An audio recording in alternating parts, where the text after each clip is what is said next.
Hello everyone.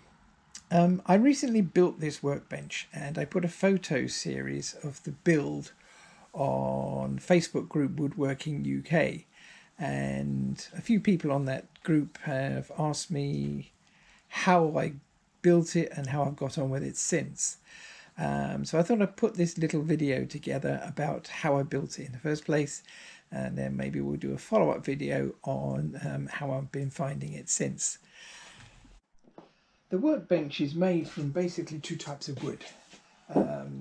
This is 38mm by 89mm, and it's what I use to construct the legs and the frame. And this is 38mm by 63mm, and is what I use to construct the worktop with. Let's have a look at how I put the legs together.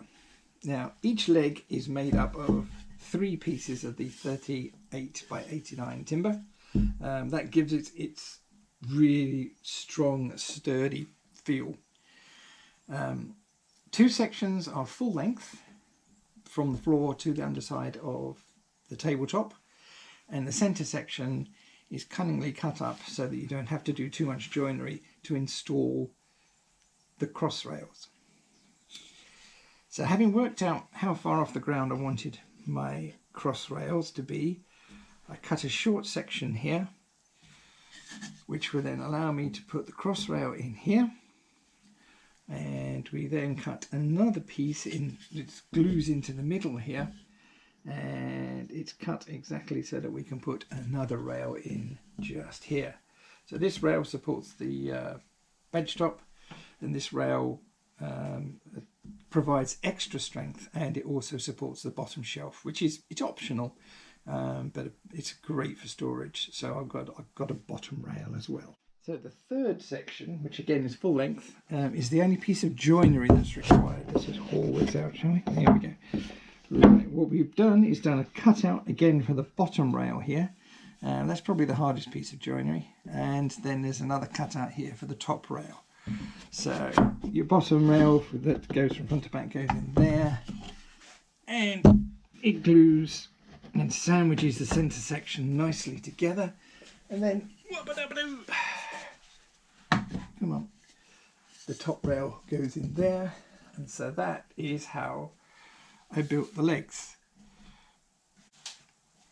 With the aid of a couple of clamps here, I can show you what the glue up looks like. So this is your outside leg, and you're gluing these 2 pieces to the outside leg, and then this is the inside section, and this gets glued to these 2 pieces as well. I did the glue up in 2 stages on the initial couple of legs, but then on the other 2 legs I glued it all together in one go because it was easier that way once I got into the swing of it. Top tip though is to make sure that you tape up your spacers that you're using, because if you don't tape them up they get glued in as well, and that was an absolute nightmare. But you can see how easily these then slide in and out, which makes construction later on so much easier. The process that I went through to actually put the frame together was to make all 4 legs first, and having made all 4 legs, I then made the 2 end frames and made sure that they were nice and square. So I ended up having these in place like that, with another leg on the other side. And then the final part of the construction was just to put the 2 cross rails in, and they actually just have it slid straight into there like that, and into there like that. And that was how the construction of the legs was actually done. The longest time I was actually waiting for glue to dry through the whole process because there's so much gluing involved.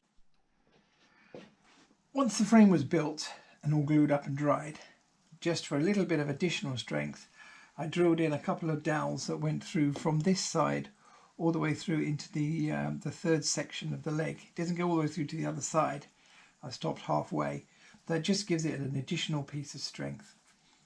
The other thing I did for additional strength was on the tops rails, I put in a couple of cross pieces here. And if you look at the benchtop there that I made to go into the worktop, there are 2 cutouts here where the cross pieces are, so they're handy there for supporting that dog. And obviously when it stands up like this, it's beautiful for working on wood, and otherwise You turn it up the other way and it drops straight in, and you've got the use of the whole bench again. The top is made up of 18 of these 38 by 63mm boards. I glued them together in 3 separate slabs because I couldn't glue everything up in one go, and I wanted to create this section here with the bench dog in it. So the first 2 slabs are joined together with glue and biscuits. The biscuits just kept everything level and flat, and it came out really well. The third slab, which is only attached at both ends, was a little bit more of a challenge to do. It's got dowels drilled straight the way through this board here, and in an attempt to try and keep it all flat and level. And it sort of worked, but it was a lot harder. I think a bit more experience was required really than I had at the time. But we did manage to get it pretty flat in the end. The worktop is screwed from underneath through the frame. I wanted it to be removable because it's only soft wood, and so it may not last the course once I really get into using it in earnest. So it's all screwed in underneath. I finished it off with boiled linseed oil. It's had 3 coats so far, and they've all soaked almost all the way in now, so I think I may have to give it at least 1 or 2 more coats. This bench dog that I made, it was just made out of a couple of pieces of oak offcut that I happen to have laying around. I think this used to be a bathroom cabinet, and then it's just got a couple of spacers in the right places to strengthen it around the cross pieces where it's being supported, and obviously a couple on the ends as well. The advantage of this is, of course, that when you're using it either just straight in the bench or as a bench dog, the slot in the middle is a great place to just put your tools, so you don't end up dropping your chisels on the floor and chipping the ends. And I love it because so far it's really good for working on it, nice and strong. And at the moment I don't have a vise on the bench. There will be one coming later, but without a vise this bench dog is absolutely wonderful. And that was a whistle-stop tour of how I built this workbench. A big thanks to the folks at Woodworking UK for all their support and encouragement whilst I built this workbench. And I'll add a link in the description below to that Facebook group. It's well worth joining, and I thoroughly recommend it. They're really helpful and knowledgeable folk over there. I'll also leave information about the wood sizes for the top and for the frame, and also for the bench dog as well.